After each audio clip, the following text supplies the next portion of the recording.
Hey guys, I'm Jonathan. I'm going to uh, present you the second part of the Hamlet seminar, and I'm going to talk about these physical aspects of the battle during the play.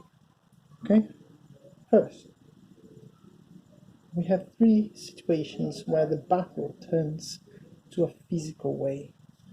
First, poisoning. Second, bare hands, and last, fencing. First, poisoning. Why poisoning? Is it a kind of physical battle? Yes, it is. Why? Simple. Poison damages our body, so it's natural to relate this to a weapon. Poison, it really is a weapon. As we can see in the next slide, John Fletcher says, the coward's weapon, poison. So when we talk about the use of poison, we have these uh, coward attitude behind it. So what this means in the plot? Let's see. The ghost says to Hamlet in scene 5, act 1, that the serpent that did this, sorry, the serpent that did sting thy father's life now wears his crown. So again, a serpent. So it's related to poison, right? And sting. So we have an animal, a dangerous animal, and that uses poison. So we have this comparison between King Claudius and a serpent. His treachery, his dangers, and act in a coward way, using poison to kill his victim. But not only in this situation we see the use of poisoning. Hamlet, after knowing that his father was killed by Claudius using poison, he says, wait, let's see his reaction to his own actions. Let's see how he reacts observing his acts uh, during a play. That's why we have later that play called Mousetrap. And there is a description there for the actors performing it that says, she, seeing him asleep, leaves him. Phantom comes in a fellow, takes off his crown, kisses it, pours poison in the king's ear, and acts it. So we have this situation where Claudius is watching the play, and the actors did the same as he did to the former king. But why putting poison in their ear? Have you ever thought about that? Is that any possible? Yes, it is. It is impressive, but it is. We have this Italian way of murder, and different from the English style that using a sword and slaying your opponent. The Italians were more, uh, how can I say that? Italians use poison to do the job, to get the job done. So it is typically Italian way of making this job done, different from again the English that use swords to solve their problem. But it is also, uh, according to Montgomery, that this is also a Celtic uh, folk tale. So it is part of this Celtic culture, killing with poison too. So it's nothing new. During Shakespearean times, it existed.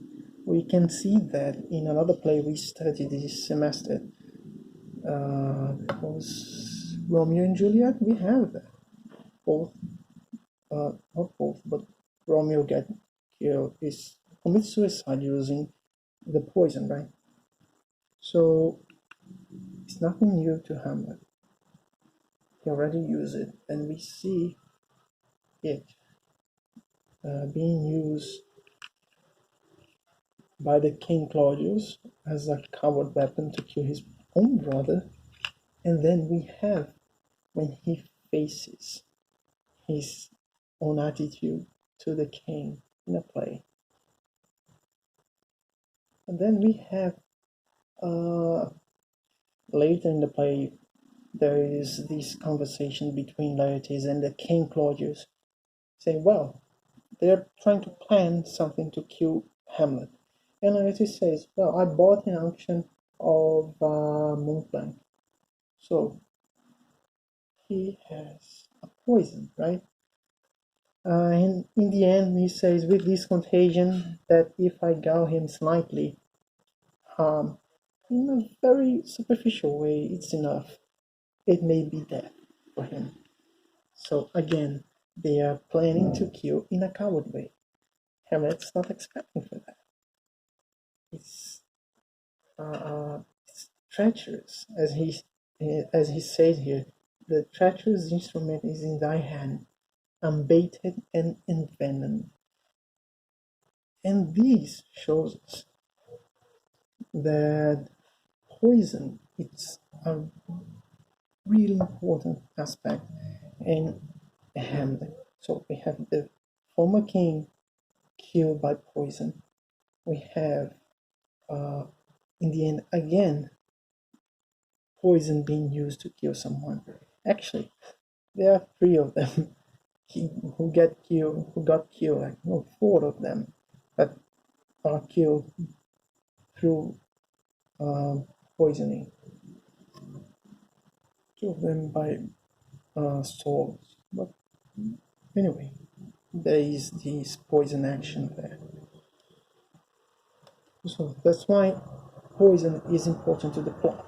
We have this development because of this using of poison that leaves no traces, that gets the king killed, but no one knows what happened to him. So it's easy to say, well, it was maybe a natural death. But no, we have this revelation by the ghost that he was killed by his own brother using poison. Then we have this fighting bare hands. In Ophelia's grave scene, Hamlet tries to fight Laertes inside Ophelia's grave. And when he gets there, Delian says it's the striking of an attitude. So Hamlet's trying to show off himself, saying, this is I, Hamlet the Dane, and he leaps into the grave. And this shows us Laertes getting mad, the devil take thy soul, and grab Hamlet, and they start fighting, and then they have to apart this kind of fight that they had in bare hands. But let's see the elements around. So Hamlet is showing him off, but they are fighting inside a grave. So we have this insight maybe, or this prediction that Hamlet, of what's going to happen to Hamlet and Laertes later on during the. That's very interesting, right? We have this attitude of fighting bare hands inside the grave. Well, it's like Shakespeare is telling us, look what's going to happen between them. Let's see what's going to happen next, right? So they are putting these, they're competing in their phrase of sorrow. Okay, both of them have this sorrow, try to demonstrate it, but then they start fighting because one is mad and the other is crazy. Anyway, And then we have uh, the last two slides about fencing. If you don't know what fencing is that fight we see in the Olympic Games with that thin sword that's very long and there's a sensor in the tip. And they, in that time, they don't have a sensor, right? So they use a real weapon there. So we have two situations, actually three, that the foils are used. First, when Hamlet tries to defend himself against the ghost in the beginning of the play, but that's not important to us. What important is when Polonius got killed by Hamlet. It was a strange situation, right? Polonius was spying Hamlet's attitudes, trying to know why he was acting crazy like that, suspecting he was in love for Ophelia. But then the queen starts yelling, asking for help, and he starts yelling too. And Hamlet says, "How now, rat?" and draws the sword. And oh, wait, what's going to happen now? And dead for a ducat, dead. And makes a pass through the arrows. So it makes the sword got through the tapestry, getting Polonius killed. So he slays Polonius. Again, that coward situation. We have this same coward situation using poison, and now we have this coward situation using a foil. And whoa, Hamlet got someone killed. And he starts to we start to see more and more this presence of weapons like the foil in the play. And then to our last slide, we're going to talk about this. What kind of battle we have to imagine between Hamlet and Laertes? First, it was a single rapier or a rapier and dagger combat. In the first reading, we see, well, they only use a single rapier or a single foil. Okay, but was it? Because between Hamlet and Osric, Hamlet asks, "What's his weapon?" And Osric says, "Rapier and dagger." So probably they used this battle a foil or a rapier and a dagger. So we have this very thin, very long and thin blade, and a short blade, but also thin. And we can imagine a violent combat, right? And Gutman completes that, saying these also indicates that rapier and dagger combat was usually used in England before Shakespeare began writing. So before Shakespearean times, we have uh, letters and notes about this kind of sport that fencing is, and this sport already existed at that time. But sometimes it was used not only as a sport, but also uh, to end a situation between two gentlemen. Sorry, and we see that the first picture at the top, we have two men fighting using a rapier or a foil and a dagger. So we can imagine a violent attack, a violent combat. And in the play, in the middle picture, there is Hamlet, and there it is, fighting using single rapier, single foil. But why Shakespeare choose this kind of battle to happen in the end of the story. So both he and his playwright fellows, attack this idea of dueling in general, putting this kind of combat in evidence inside their plays. So it was somehow it was criticizing this way of solving problems between gentlemen. There are letters saying, telling about combats that happened that time, where one or both gentlemen fighting got really hurt or died because of this sport. Nowadays, we still have that. We have the Olympic fencing, which is kids screaming around. Don't worry.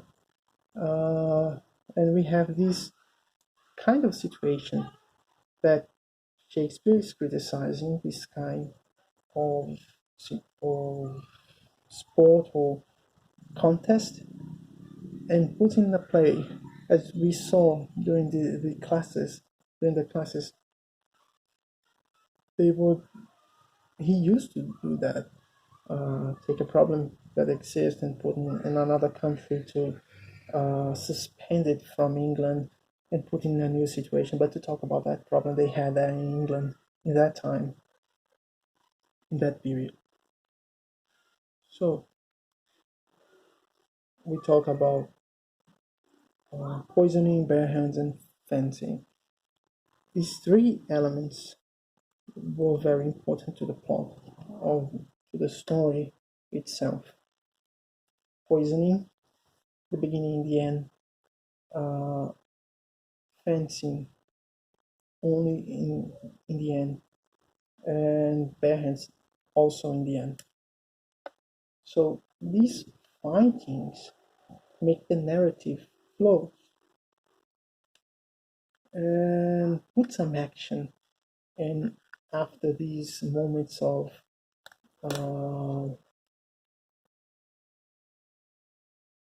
when Hamlet is thinking about his philosophy, no, he is only thinking about, right? So that's it.